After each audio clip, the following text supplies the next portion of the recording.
The US economy is in massive trouble, and tomorrow's Federal Reserve meeting could trigger a historic market crash. Look, crude oil right now is hovering around about $100 a barrel, give or take, thanks to this war in Iran, while US economic growth has just collapsed to like 0.7%, which is really, really low for the US. And we need to talk about what's going on, right? Because tomorrow the Fed has an impossible choice. Cut rates and inflation explodes to 1970s levels, or hike rates and the stock market completely collapses.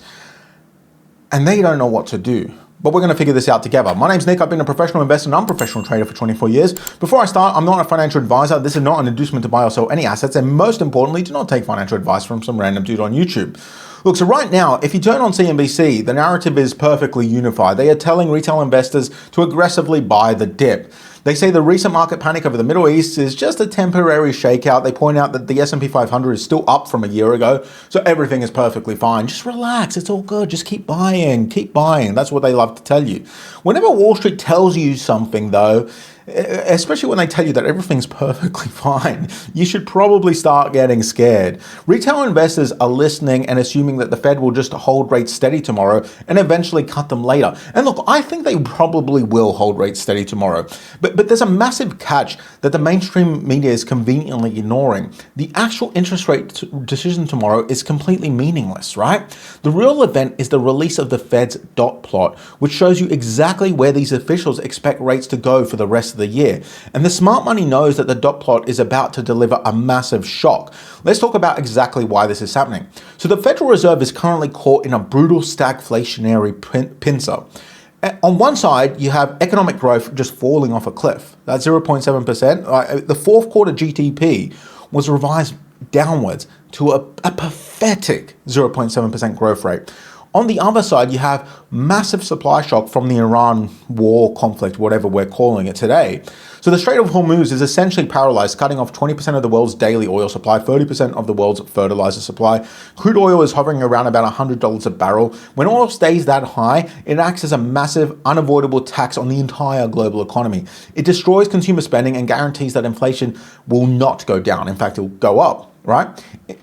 Core inflation is already accelerating back to above 3%, by the way. So Jerome Powell, he's trapped. If he cuts rates to save the dying 0.7% GDP growth, he pours gasoline on the oil-driven inflation fire, right? When you cut rates, inflation goes up. If he hikes rates to fight the oil shock, he bankrupts corporations and crashes the entire stock market. And here's where it gets interesting, because while the public consensus says there is a 99% chance of a rate hold tomorrow, so not a raise, not a hike, the shadow expectations are shifting violently. Interest rate futures are quietly pricing in a 25% chance of a massive, unthinkable rate hike. They are terrified that the Fed will be forced to act.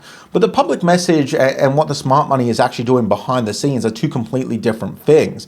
And that's exactly why I use Ground News, who are sponsoring today's video.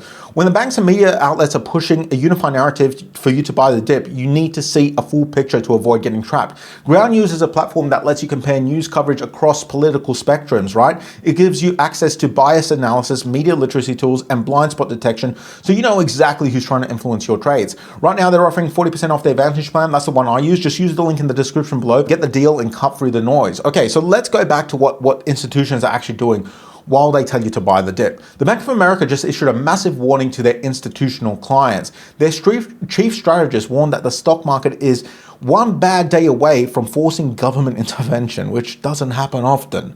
They laid out specific tripwires like oil and the dollar index above 100, and almost all of them have already triggered, by the way. The Bank of America is telling institutions to prepare for impact, while CNBC tells you to buy the dip, allegedly. Now, why is this happening? Because Wall Street would never use retail investors as exit liquidity, right? I mean, they don't do that. They're perfectly upstanding chaps, right? Well, look, this is the exact same setup we saw in the 1970s. Reuters literally just published a report explicitly drawing a comparison to the 1973 oil embargo and stagflation crisis. Back then, an energy shock battered economic growth while sending inflation surging. It was massive. Look into the 70s. You really should. The Fed had to raise rates to 20% to stop it. 20%.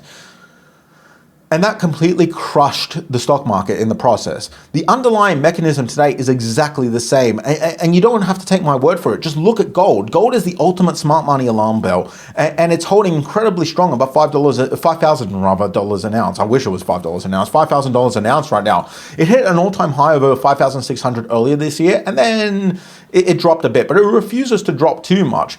Institutions are hoarding physical gold because they know that fiat currency is going to be debased to pay for these crises, right? They are front-running a massive stagflationary disaster, leaving retail holding a bag full of paper promises. As always, my plan is exactly the same. I'm sitting on my hands through this volatility. I'm avoiding Wall Street leverage traps, and I stick to physical hard assets that I can actually hold in my hands. I'll see you in the next one.